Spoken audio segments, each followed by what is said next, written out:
You stood down as Chelsea CEO in October, and you are now a non-executive director of Chelsea Football Club. Could you explain to us your role in Chelsea now? Yeah, I mean, basically, I've stepped back from the day-to-day responsibility. I'm still on the board, so I'll be supporting the sort of management team and continuing to have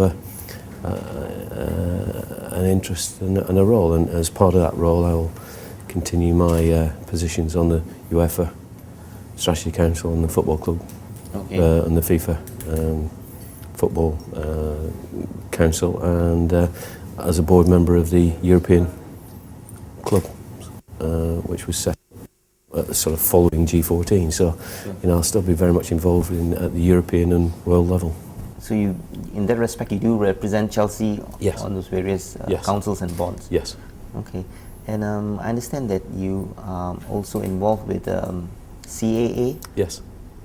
In what capacity? Well, CAA have got a tremendous business in the US, and I'm looking to build a sports and media in the States? Network internationally, so everywhere outside of the US. Right. So hopefully that will bring me to this region even more. Okay. Various sports or specifically football? All sports, but we're going to be concentrating very much on football as really the global sport. When you said bring you to this region more often, what would it involve? Talent spotting? Well, I've been there 2 or 3 weeks, so I'm still understanding the business. Okay. So rather than talking about what we're going to do, really, I'm looking at what the current activities of the business are, and then we'll be developing plans to develop the business internationally. Okay, great. The EPL clubs recently have been have actually interested certain parties in Asia. Recently, Thaksin Shinawatra previously owned Man City, and Carson Yeong from Hong Kong bought over Birmingham City, and then there's actually talk of a Malaysian buying Cardiff City. Are they really viable takeover options, EPL clubs, in this current economic climate? Well, I think what we've seen, and I was at the AFC for the last 2 days and talking to their Premier clubs, their Champions League clubs, and their leagues. And the vision for football in this region, I think, is very visionary. And I think the start of the Champions League is another dimension of football in this region going to the next level. So I think some real positives. And we talk very much about the English League and English Premier League clubs. What were the commercial drivers, and what's happened is, I think we've now got to a stage whereby not only we've been attracting media. We've grown our international coverage from about 27 countries to over 200. We've attracted most of the major consumer brands to be attached to Premier League football in one guise or other, either at club level or league level.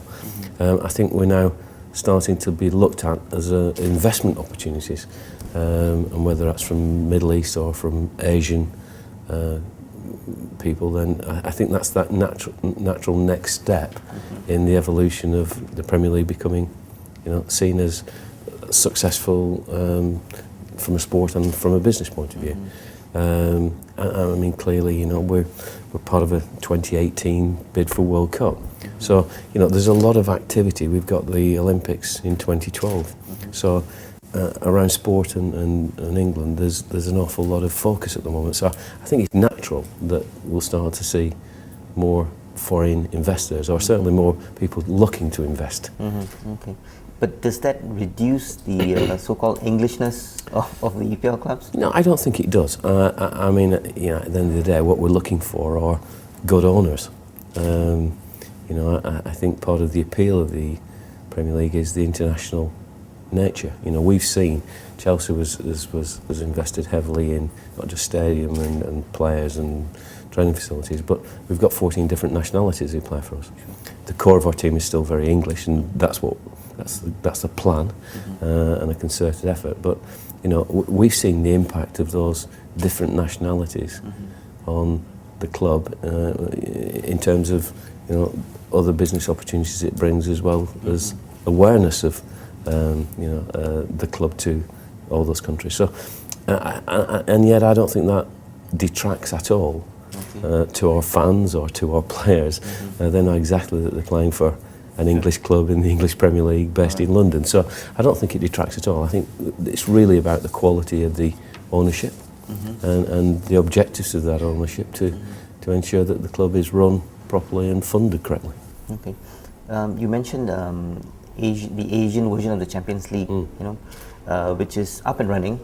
But in a recent interview, and I quote what you said, quality is the name of the game, and it's not down to marketing or smart business techniques. And you mentioned this in the Asian context. Could you elaborate? I don't think Asia is any different than anywhere else. The product is football, and that's on the pitch, and it's how that is played, it's how that is structured, it is how that competition is run, and ultimately the success of an individual club that will then drive all the other business opportunities. So it's not business first, football next. It's football first, business next. Now, it's absolutely integrally linked, but that's the reality. Fans want to watch football. Sponsors want to be involved with football for the right reasons, because there's lots of fans watching lots of media coverage. So it's you can't divorce one from the other. Sure. But it starts with football, and it starts then with the competitions and where the business acumen comes in is the right structure of the leagues, the right structure of football clubs, the right people running the clubs, and people doing the right jobs. So the quality I refer to is what the quality of play, quality of competition, and quality of management involved in organising.